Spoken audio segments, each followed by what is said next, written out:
Welcome. Today this week rather, we began the second book of Chumash, the book of Shmot, Exodus, or names.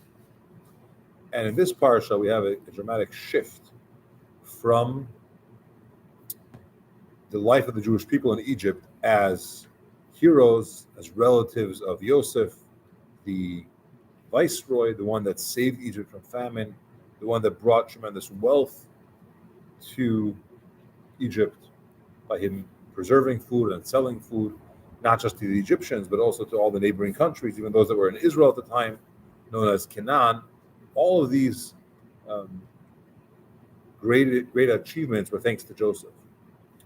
So up until this point, we were special, or we were appreciated, and we were treated as great contributors to one of the highest societies of the time, which is Egypt.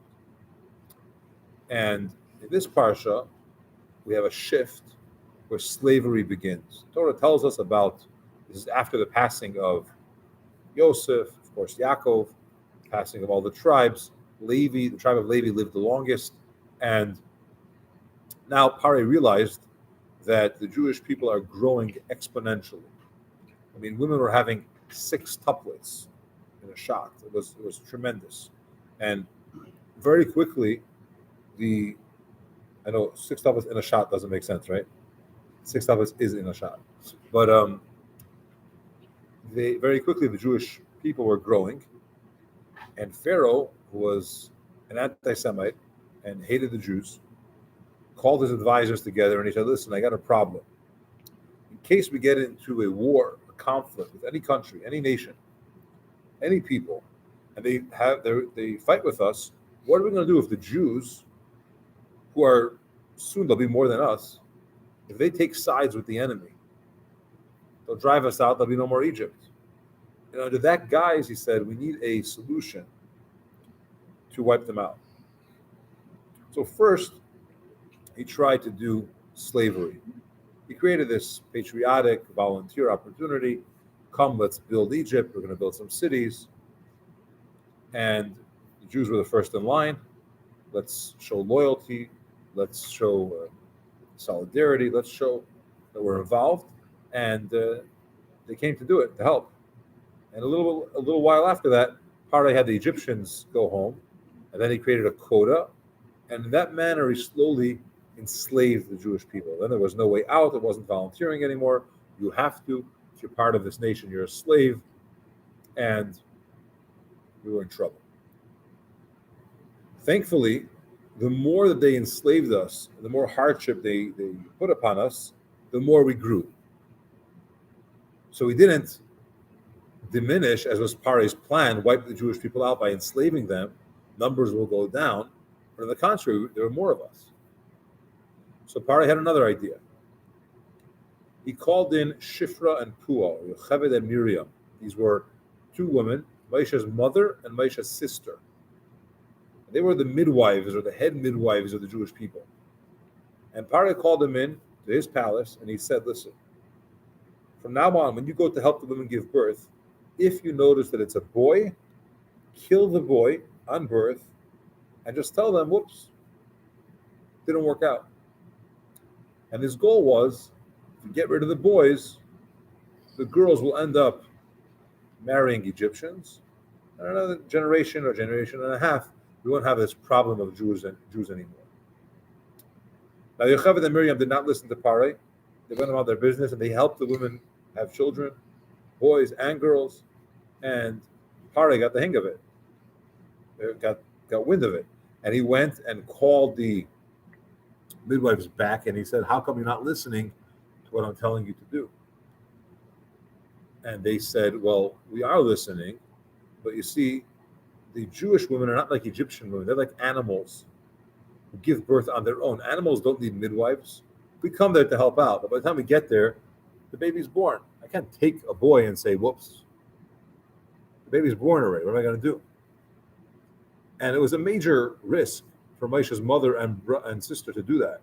Pare could kill them on the spot for defying his decree, but miraculously he accepted it. So now Pare tries a third option, right? Slavery didn't work. kept the slavery, but it didn't diminish the Jewish people. And talking to the midwives to kill the Jewish boys also didn't work because they're not listening. So what Pare did was he made a decree. Any Jewish boy that's born, you got to throw them into the Nile River. Plus, the astrologers, who were very big in Egypt, told Pharaoh that we see in the stars that a Jewish boy is going to be born, and he's going to take all the Jews out of Egypt and end this whole slavery thing. So Pharaoh's like, no, 1 second, let's kill them. So he was on this major mission. Any Jewish boy that's born in the Nile River.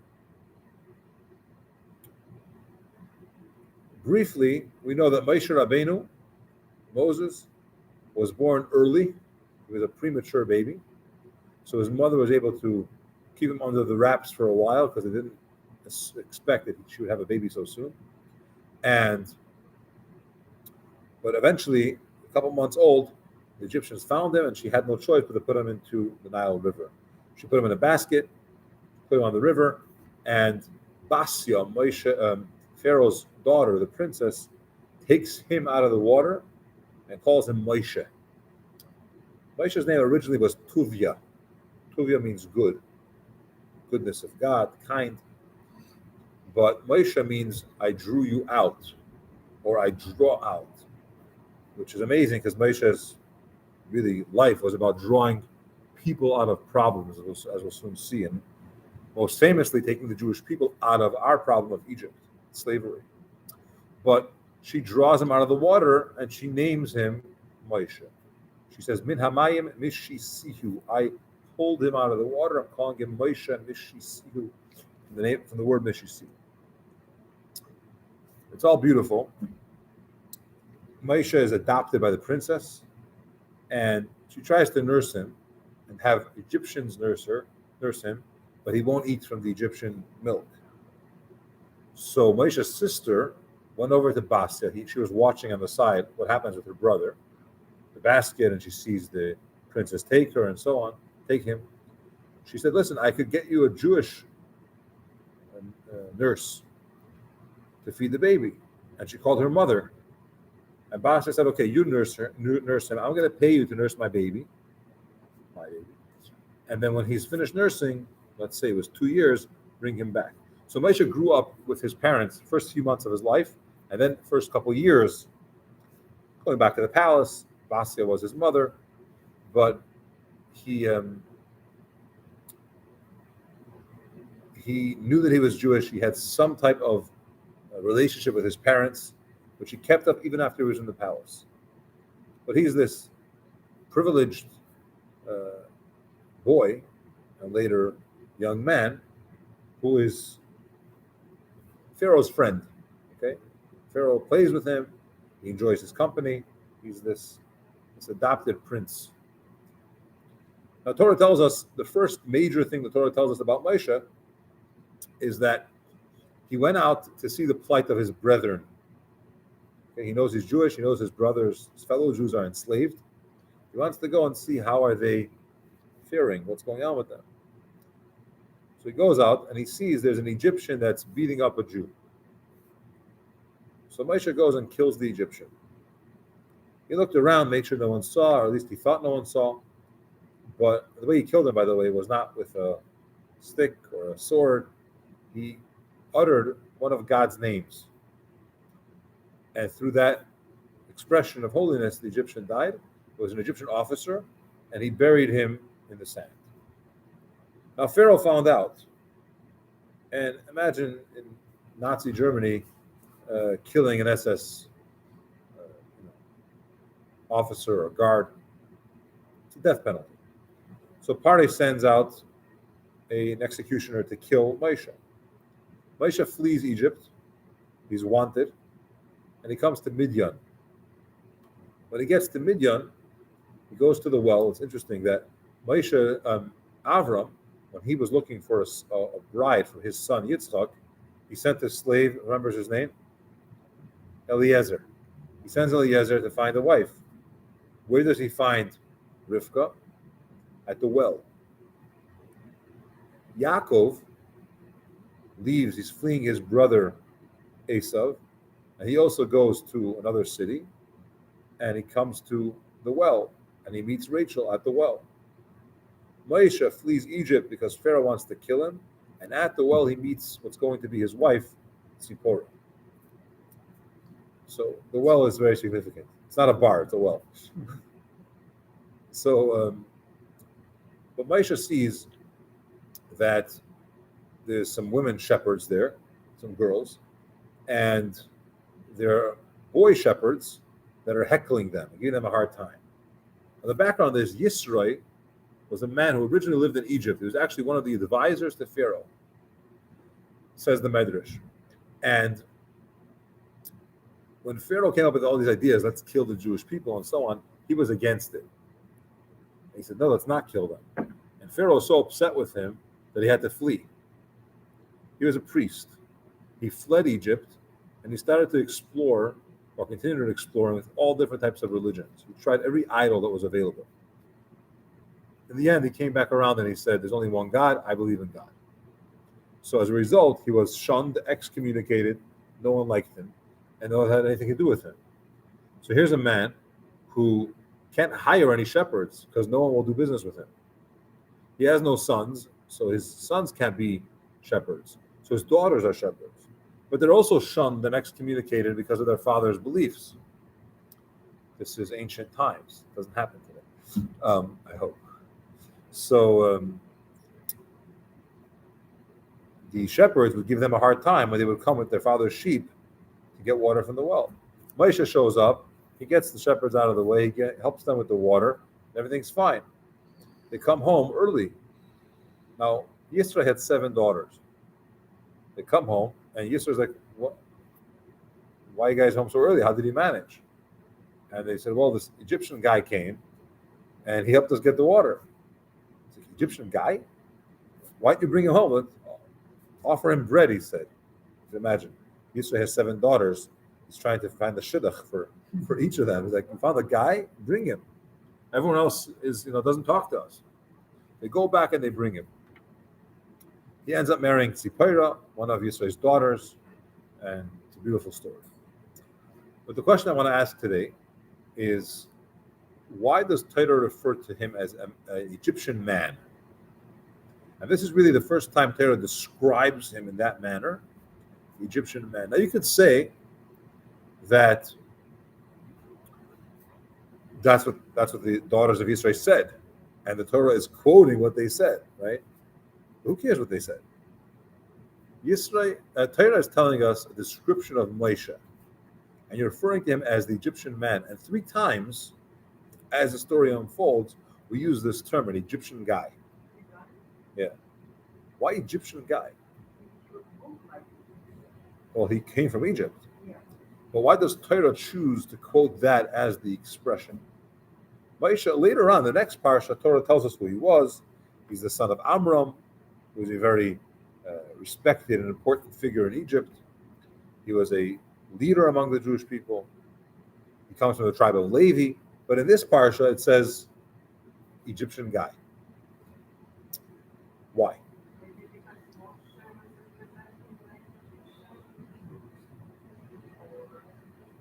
Well, he was, yeah, but Torah is giving us information about a very important figure.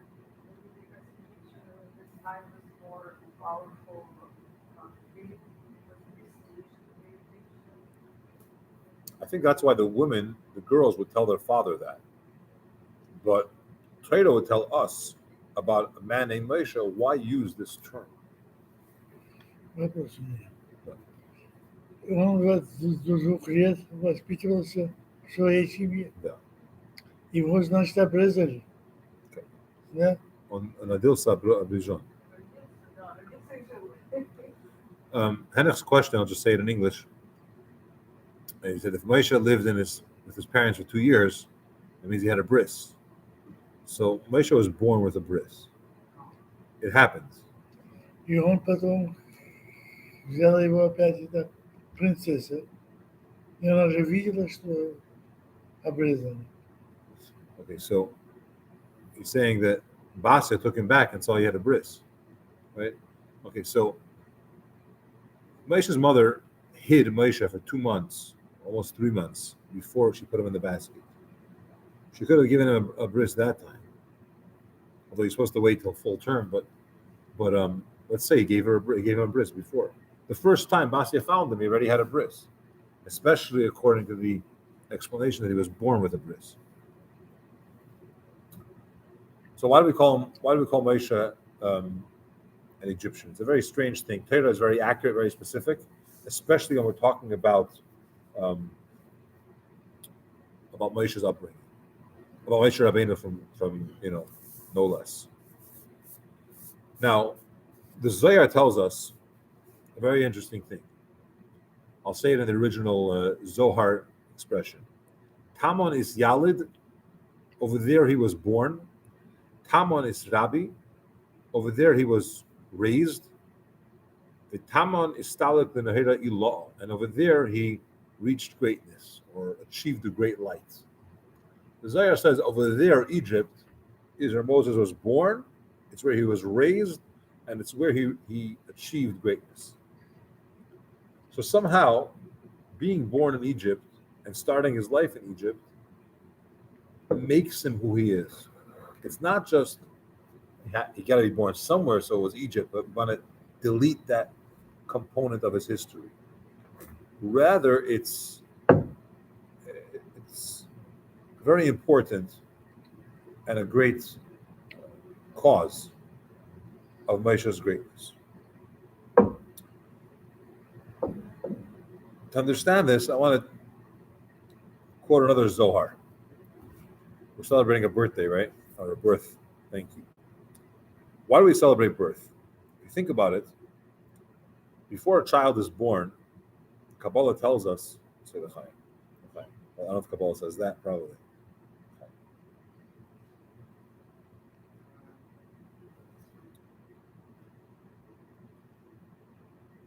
Kabbalah tells us as follows. Before a baby is born, I don't know which trimester it is, but the baby sits in the mother's womb. It has a candle on top of its head, not a literal candle, but a spiritual candle. It's a light, and it's taught the entire Torah by an angel. Okay, taught the whole Torah. And then just before it's born, the angel comes and gives a little flick right here on the baby, which is why we have an indent.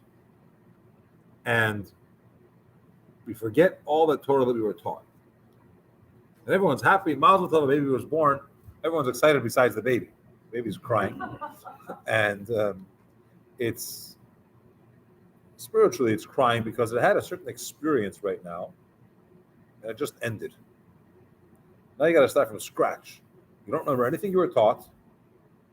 You, not only that, spiritually, about what you were taught, but the fetus in the womb of the mother, the baby has food. It doesn't do anything. Everything is taken care of.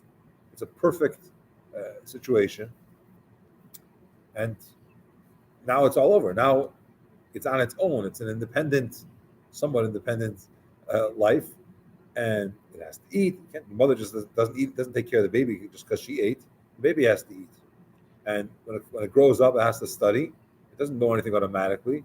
You have to put an effort. You have to try. You have to learn. You have to listen. You have to apply yourself and so on. So we're celebrating. But really, it's somewhat of a downer for the baby. Okay?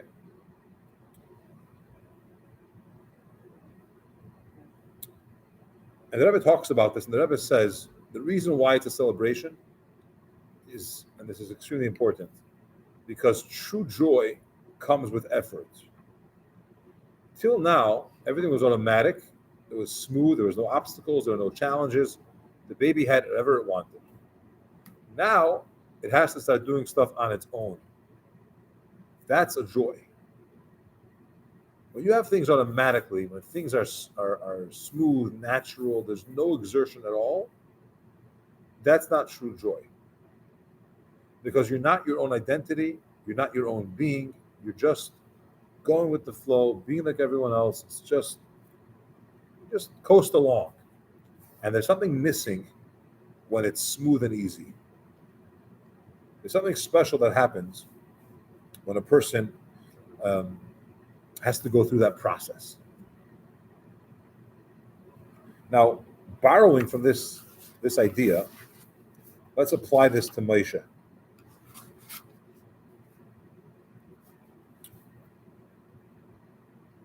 Moshe grew up in Egypt, which was not a good place for a Jew. Okay, he had a hard time there.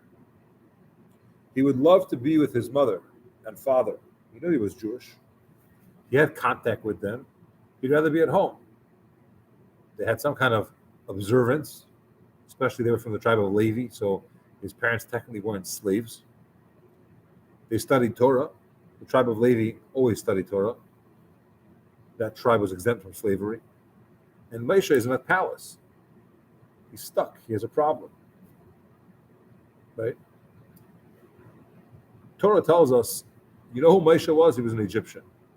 Because it's through this hardship, struggle, difficulty that Moshe Rabbeinu came to greatness. He became who he was because of Egypt. Think about it. Moshe comes out and he kills an Egyptian because a Jew is suffering. That comes from somewhere, right? He had a certain value system, a certain upbringing, a certain teaching that he had, and it's the challenge, it's the obstacle that takes Moshe and brings him to this level. It makes him who he is, to be fit, to be a leader, take the Jewish people out of Egypt, to speak to Hashem. All that is thanks to the Egypt element, being born there, being raised there, and achieving greatness over there. Just like a baby. When it's born, it's a celebration. Because now it's its own identity and it's able to come into the world and do that. Let's use an example. When we were in the desert, the Jewish people had whatever we needed, right? Man came from heaven, water traveled in a miraculous well that was portable, clothes grew with us. There was not a cure in the world. Okay, there's some arguing, but there was no, everything was taken care of, right? And all of a sudden we go into Israel and we have to work, and food doesn't fall down from the heavens, and clothes doesn't grow on you. You have to change them from time to time, hopefully often, etc., etc. It's not like automatic. Why is that? Why couldn't Hashem just create a situation where, if you want us to serve you, give us everything we need? Because that's not the point. You wouldn't achieve anything. You don't become anything by just having it automatically. There's an example brought in Hasidic teachings about someone that's praying.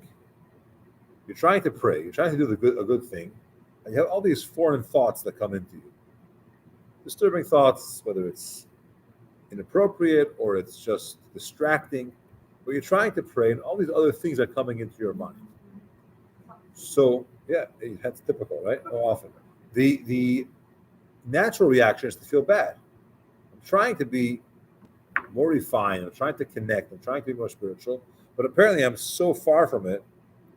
It's so not me that all these other thoughts come into my mind. And Chassidus says it's the wrong way to look at it. Push the thoughts away. Don't think about them. Don't let it get to you. Just don't go there. And strengthen your efforts in the prayer. And then you'll realize that thanks to that small shift, you're praying better than you were before. So you're not looking at the distraction as a label of who you are and what's wrong with yourself. Rather, you're looking at it as, hey, I'm going to go a little bit stronger. The Rabbi uses an example of exercise. The Rabbi says, modern medicine and modern society has finally come to the realization of what the Talmud has said for thousands of years, that the way to get stronger is through movement, not through rest. Right? If you want to strengthen your muscles, you don't strengthen your muscles by sleeping, right? By lying down. You strengthen your muscles by working out. Because the movement and the exercise and the challenge or the obstacle, the resistance strengthens you. And the same thing says the Rebbe in our service of God and in our existence. When we have certain obstacles or certain difficulties, it makes us stronger if we overcome them. And then we become mighty or accomplished, or we're able to achieve more. This, the Rebbe says, is why Moshe is called the Egyptian person, because that is his identity. He became somebody thanks to the difficulties that he had in his childhood, in his youth, and in general, the whole situation that was there. And the truth is,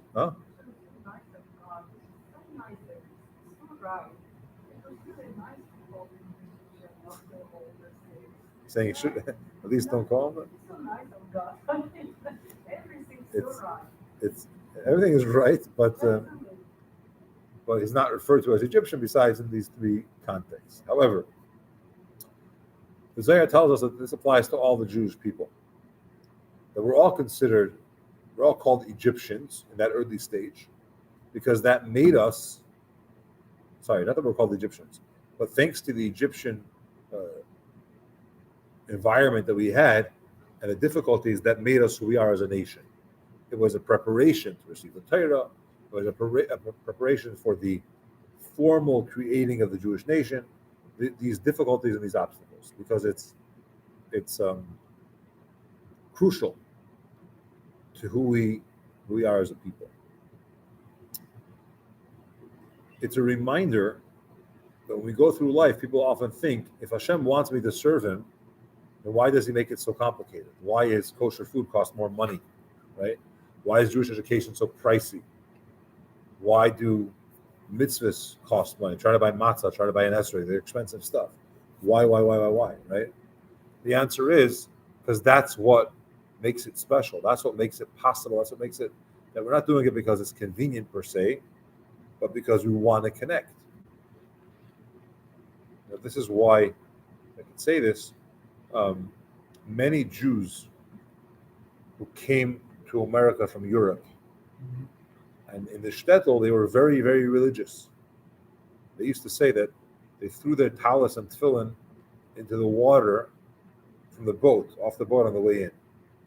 Somehow, many of them, unfortunately, very quickly, didn't keep the same traditions that they used to in America. I'm not judging anybody, but it was a difficult time, and there wasn't a Jewish community, and it's not about passing judgment, but there's something about the resistance and the challenge that they had in the shtetl, which in America they didn't have.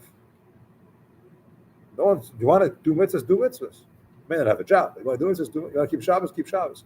No one's stopping you. So because there was no push against, there was no major zest and continuity of it. Because it was easy, it was free.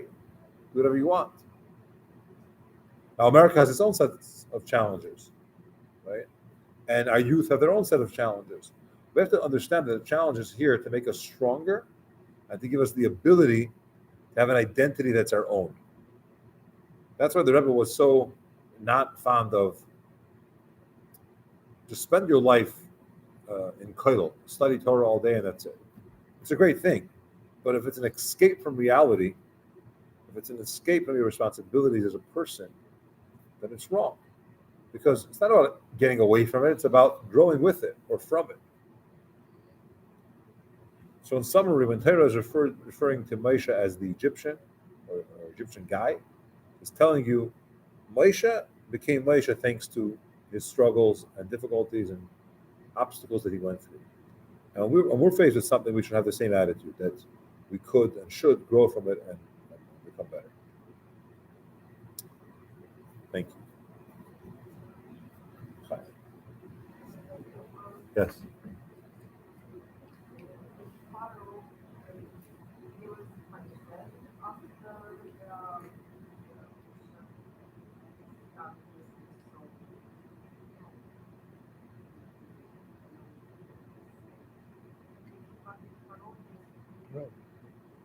No.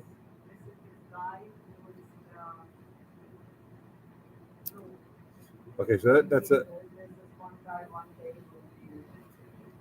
One of the reasons why Moshe did not want to go back to Egypt when God told him to was because he was afraid.